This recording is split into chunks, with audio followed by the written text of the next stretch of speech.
It is my great privilege to be introducing our guest speaker at graduation today. When I mentioned to the sisters that this lady had agreed to come and speak, the response was, "That's a good choice." Dr. Meredith Wu graduated from Seisen in 1976 in a class of 13 students. Meredith is currently the 13th president of Briar College in the USA and the former director of the International Higher Education Support Program at the Open Society Foundation in London. She was also previously the Dean of the College and Graduate School of Arts and Sciences at the University of Virginia. And in 1996, Meredith was appointed by President Bill Clinton to serve on the Presidential Commission on U.S. Pacific Trade and Investment Policy. She serves on the board of directors for the Japan Policy Research Institute in Santa Monica and the editorial board of the Journal of East Asian Politics. She additionally serves as an occasional guest expert on Korean politics for such media outlets as PBS, CNN, and the New York Times. And we're very honored that she took time out of an incredibly busy schedule to come home to Seisen and to speak to our graduates. Ladies and gentlemen, Dr. Meredith Wu.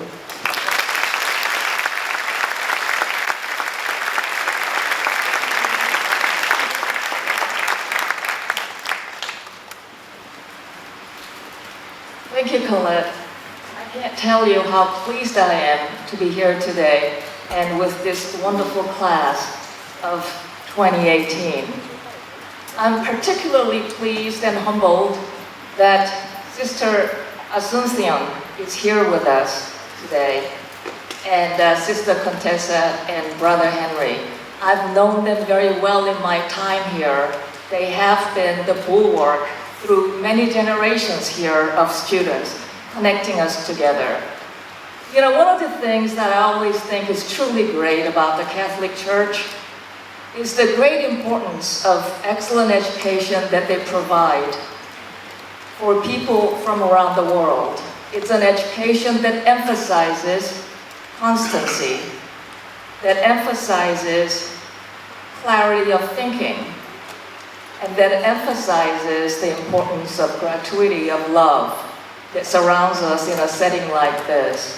So I'm very happy to be with them again, and thank you. Well, you're all stars, all 32 of you. And I'm particularly happy to be here with you because I feel very close to you. I feel close to you not simply because I'm an alumna of Seisen and you are the most recent alumni of the same school that I'm proud to call my alma mater. I feel close to you because we share something in common that is highly unusual, and one might even say rare. You have experienced, all of you, more than one culture. You belong to more than one place, and you have allegiance to more than one place. You know the splendor of being multicultural. You know the perils and confusion of being multicultural. And I want to tell you that your experience will help you going forward in your future. And that it's one of the greatest assets that you can have as you navigate the very complex terrain that we call life. My father was a Korean diplomat in Japan. And when I arrived in Japan, he put me at Seisen International School. So I asked him, why on earth would you put me in a Spanish Catholic school? And he said, you didn't speak English, so no American school for you. You didn't speak Japanese, so no Japanese school for you. I put you in a Spanish school. So the first day, I come to Seisen, and my first class was Latin. I walked into our Latin class, and when the hour was up, I walked out of the Latin class with my first 2 words in English, perambulator and somnambulism, because we're studying the word ambulare, or to walk. That was really my first experience, and I still remember the confusion and terror. And that pretty much more or less continued throughout the days at Seisen, but every second of it I really did love. Finally, when I got to be your age, when I was a senior at Seisen, I finally decided, well, I gotta go to college someplace. And I didn't know where. The world was wide, and I had no preconception really as to where I wanted to go. So one day, I'm sitting in a coffee shop. I come across National Geographic. I'm going through the pages, and then I come across a photo so beautiful, heart-stopping beautiful. I had to take the magazine to the school. And I think it was Sister Concepcion. I went to her and I said, Sister, sister, where is this place, this heart-stopping, beautiful place? She looked at it and she says, I'll tell you tomorrow. So tomorrow, I go to school and I say, Sister Concepcion, where was that place? And she said, well, that beautiful place is called Maine. It's in America. And I know you want to study English literature, so I suggest that you go to a very small school in Maine called Bowdoin. It produced poets and writers, and you'll be happy there. And I thought, where else?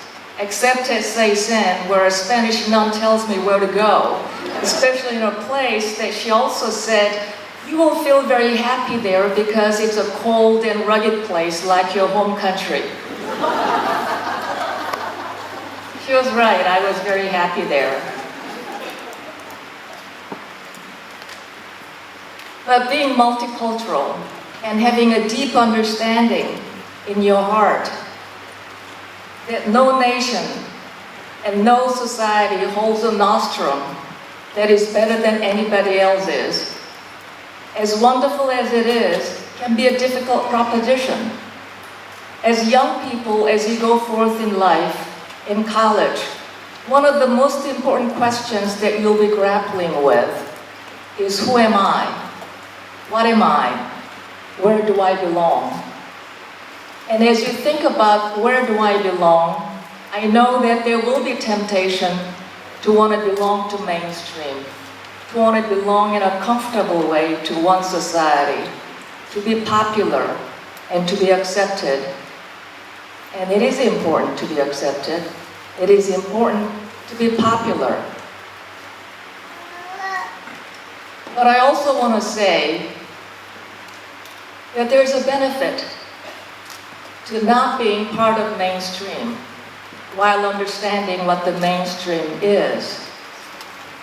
There is a very great American or British historian by the name of Eric Hobsbawm who passed away a couple years ago.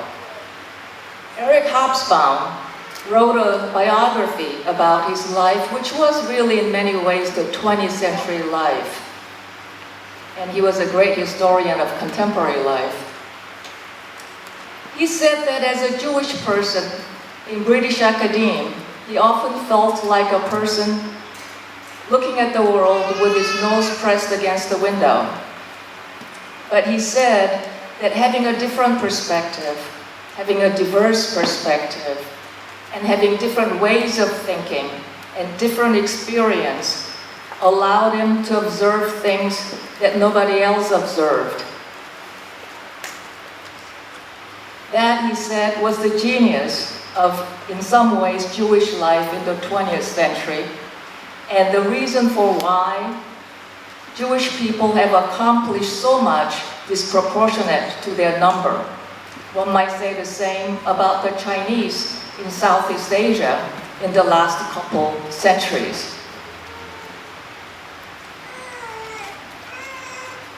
Eventually, even with diverse perspectives and with your wonderful ability to put yourself in somebody else's shoes, you will find a place for yourself and you will eventually belong someplace. of your choice, of your inclination, and of your liking.